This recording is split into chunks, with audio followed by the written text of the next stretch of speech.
Hello everyone. I just saw a video by my good friend Dax, and he was responding to a video by my friend Ed. I made a lot of friends at the Occupy movement, and I met a few people that I don't care to associate with ever again.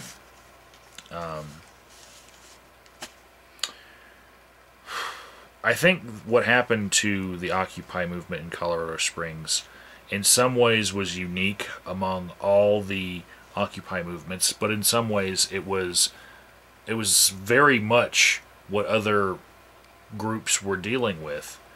And I know this because I was moderating a website and some Facebook groups and stuff, and people would say, "Oh yeah, we're experiencing that here in this state, in this state, in this state," you know, and I'm just gonna respond to what Dax and Ed were talking about. Links in the description box to both of their videos. Dax is DaxonIslander and Ed is PikesPeakOcean.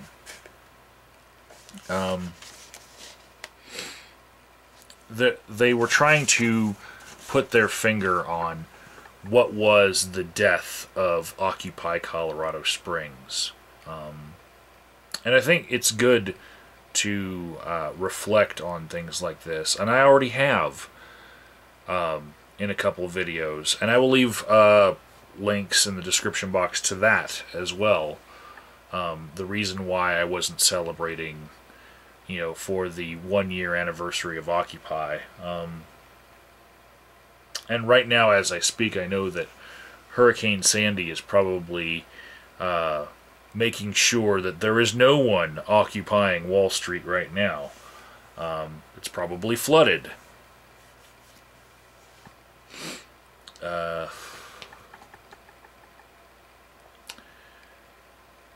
First off, Ed spoke about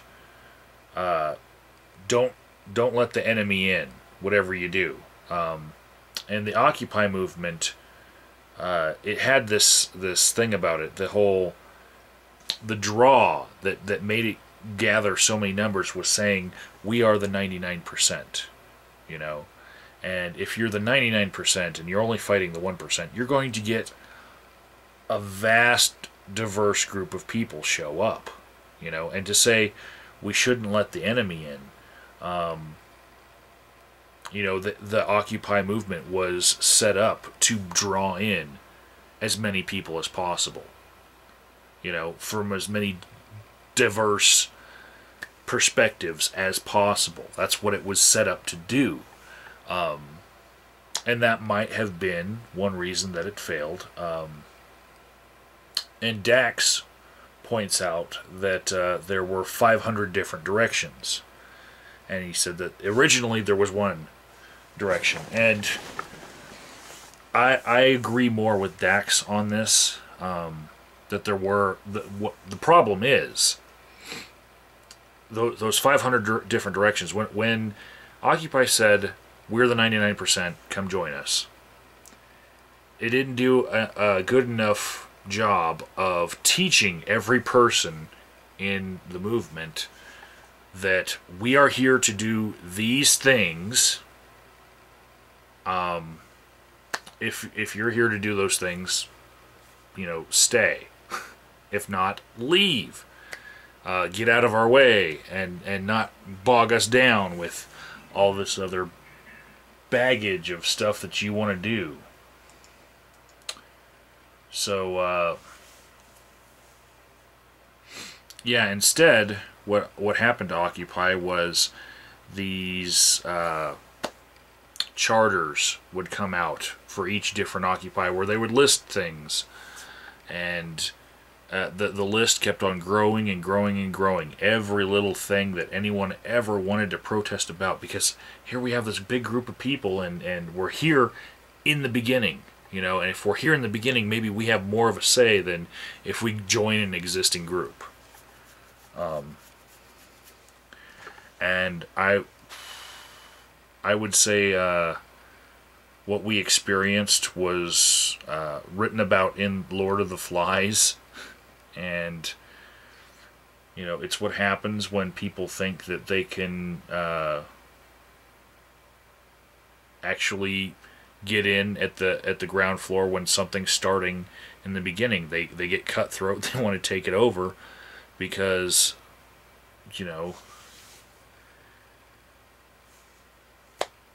they can't handle authority. It's as simple as that. They don't like authority. They want to be the authority. And yeah, as far as Mr. Clean goes, both of them mentioned it. Dax downplays Mr. Clean a bit, but that was part of the whole let's talk to people and take their criticisms and see what we can do to change ourselves. That was something that was coming down from the Occupy Wall Street group. There were all sorts of lessons like that coming out from them, and the half of the people that were checking their website every morning and then coming to the Occupy movement, they were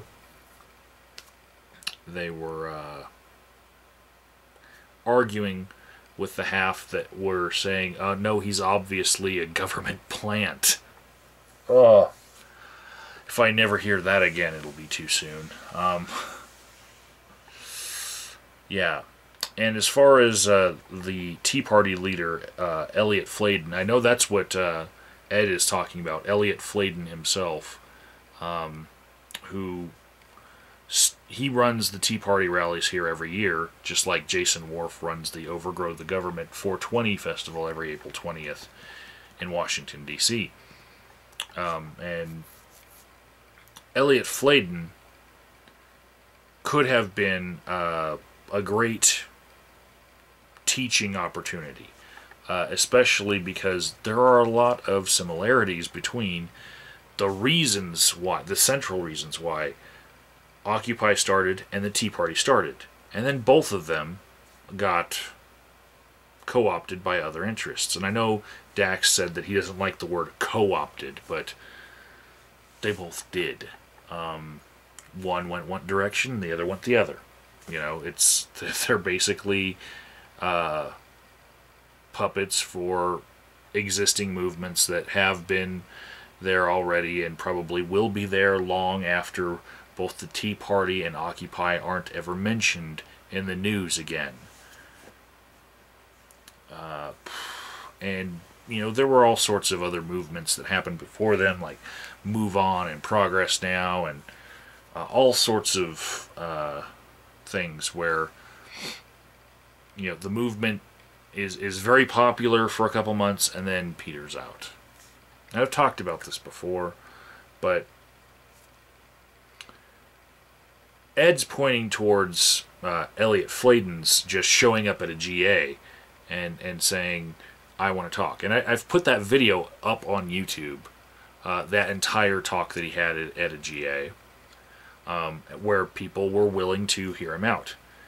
What Ed did not mention in his video was the original permit-holding occupiers of Jason Wharf, Christy Wheeler, and Hossein Forzenda.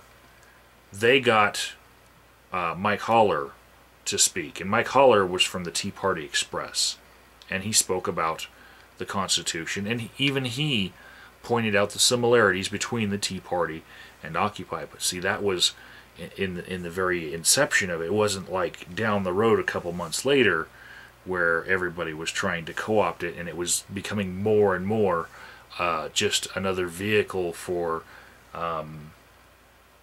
showcasing the Democratic platform.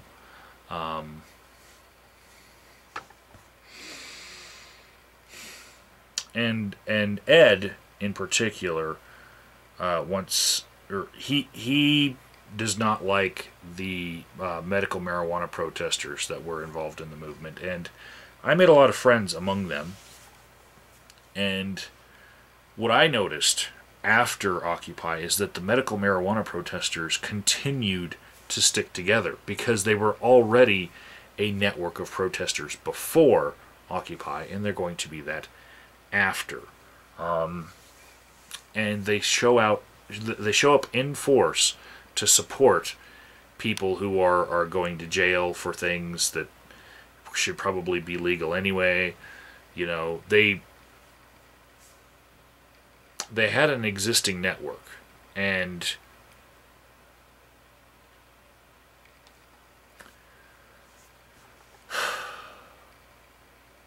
I think that when Dax and I went off and made a voter registration drive, you know, and we've been doing this together for about a year now, and we went and we became delegates. You know, a lot of former occupiers went and became delegates, even though the plan seemed to have been hatched, you know, at Occupy. People carried out the plan, you know, without having to be in Occupy. I think what Occupy achieved there is it made people more politically active, but a lot of people who left it, you know, they kept the politically active stuff, and they just ditched the Occupy name and ditched the, you know, the drama. You know, they just went out and did things. And so I've got 2 training sessions tomorrow as I record this. One is for provisional ballot judge, and that's 8 a.m. in the morning. That's going to be fun. And the other one is for papered ballot judge, receiving judge, and that is 6 to 9 at night. So I've got a little time in the middle to do some stuff tomorrow, but here I am. I've already taken my class. I'm a polling place coordinator now, you know, and I think that it's been one big long progression in my life that I took that political activeness and kept going with it. Christy Wheeler and Meg Fossinger being parts of the new We Are Women Colorado chapter. You know, Jason Wharf starting his show on iCannabis Radio. All sorts of different things, you know, where I can point to occupiers who left the Occupy movement because they you know, they learned what they had to learn there, and they moved on, and they're now doing great things.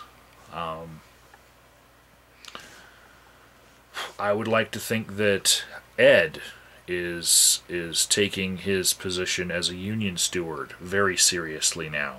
I would think that you know, DaxonIslander, he's become quite the political YouTuber, and we do blog TV webcasts and all sorts of stuff together.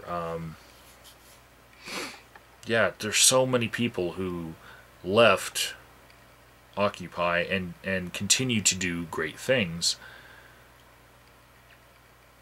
I think, I don't know. The next thing that Ed started talking about was Eric Verlo, who, yeah, this is a guy that I never want to associate with in any movement ever again. And the 5 or 6 people that he can get to go out and stand on a street corner and hold signs.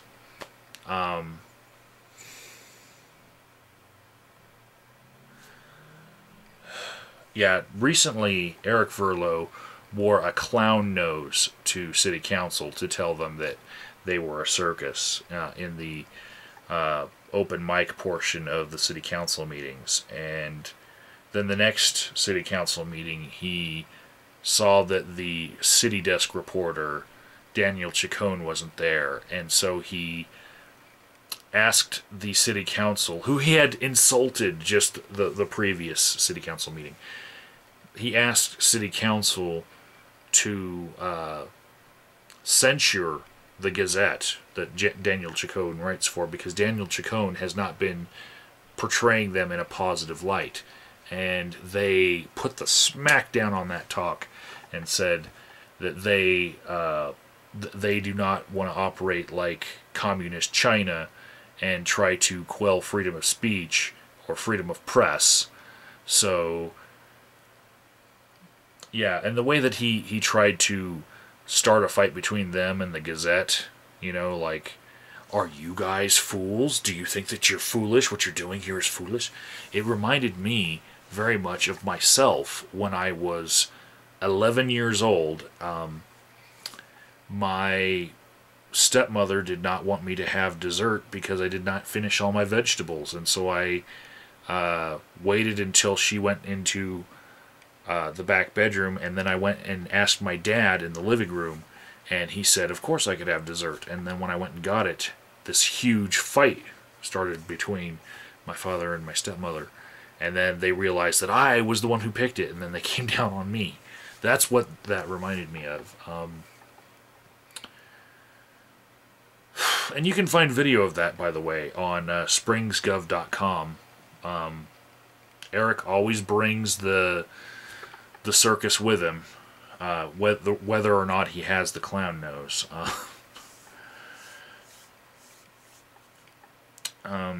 Ed does not like Jason Wharf. He calls him the Wharf Rat.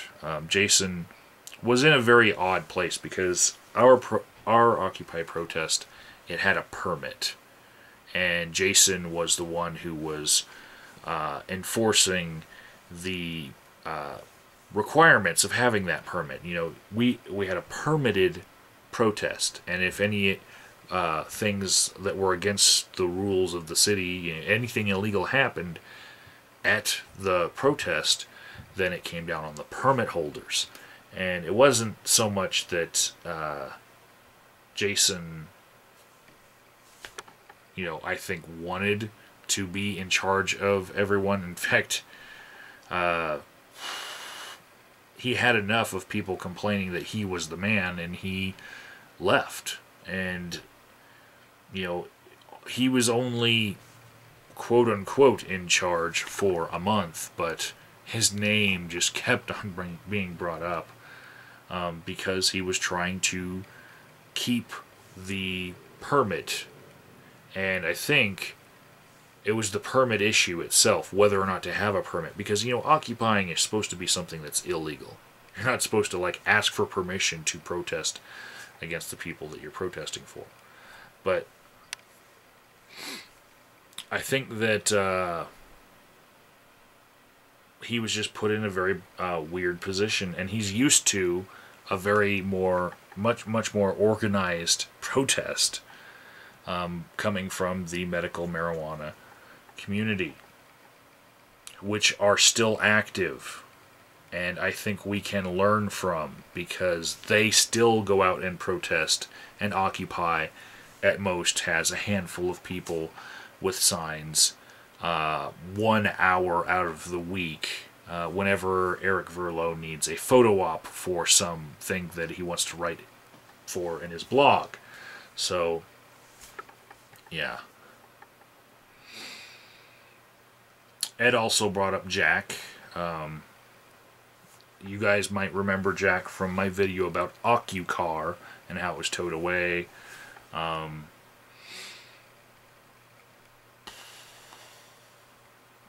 Yeah, he had a completely different set of values when he came, and the people that Jack was bonding with the most, my problem with them would be if you asked any of them what a derivative was, then would they know? I wouldn't think that any of them would. And should we then say that they're not occupiers? Should we shoo them away and say you're not part of this 99% because you don't understand the core issue of why we're here, and you're just bringing your own issues, but you're not accepting that one issue that everyone's supposed to be here for? there was that, and there was just the cliquishness of the division over the permit issue, and that just we were showing up for meetings in order to prevent a vote to remove Jason and Christy and Haas. And basically, the only reason why people were showing up was to support their one side or the other. And then a rule got instituted that only decisions could only be made on like Tuesdays and Fridays, right?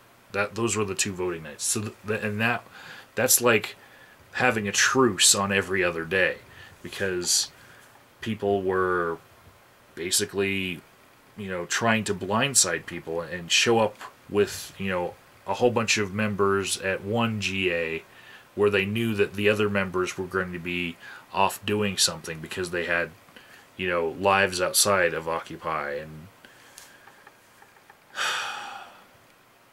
it became a game of numbers where people were just trying to vote people off the island,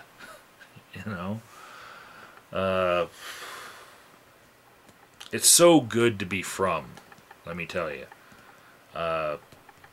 It was like a second immersion through high school.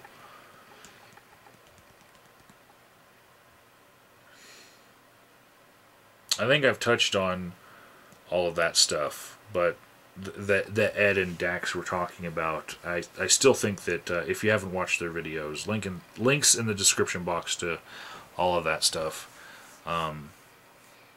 You really should watch that if you don't understand anything that I'm saying here. Overall, though, I think hindsight being 2020, and the farther I get away from this, the more I understand. I'm actually starting to think that Eric Verlo, as evil and crazy as we've made him out to be, I think we gave him more credit than he deserved. I think he was just left holding the bag, really. I think that things were falling apart long before he became the manipulative powerhouse of being able to control 5 people on a street corner. Yeah. Going forward, I would just hope that everyone finds a group that already has an issue and something to work towards. They already have a goal laid out, and then find that group and then just put your effort in it and become part of an existing group. There's so many people that want to start a new group, and that group just folds within 2 weeks or 2 months at most. It very much is a case of too many chiefs, not enough Indians. People don't like one little aspect of the group that they're in, and rather than work to make themselves comfortable with it or work to change it, they would rather just take their ball, go home, and go play the next day in a completely different park and try to get people to join their new softball team.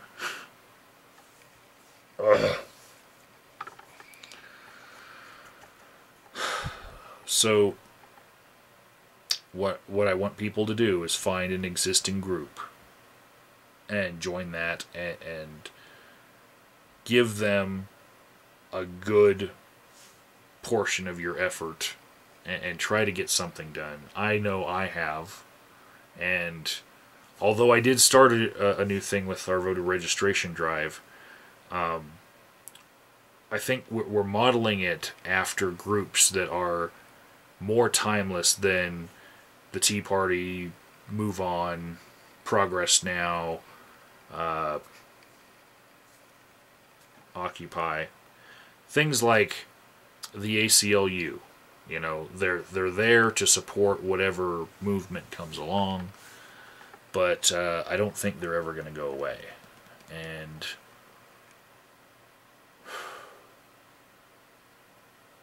I think part of it is because they've already made it through this whole high school phase that pretty much weeds out movements and whether or not they are capable with their structure of progressing into the future.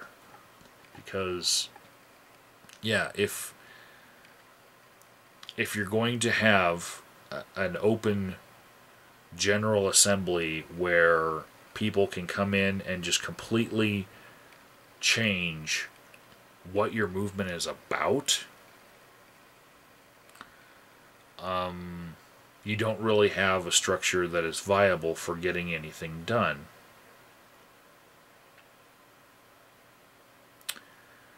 And when you do find a group that you want to put all your effort into, look very skeptically at them if they are so lax with their membership that they allowed you in.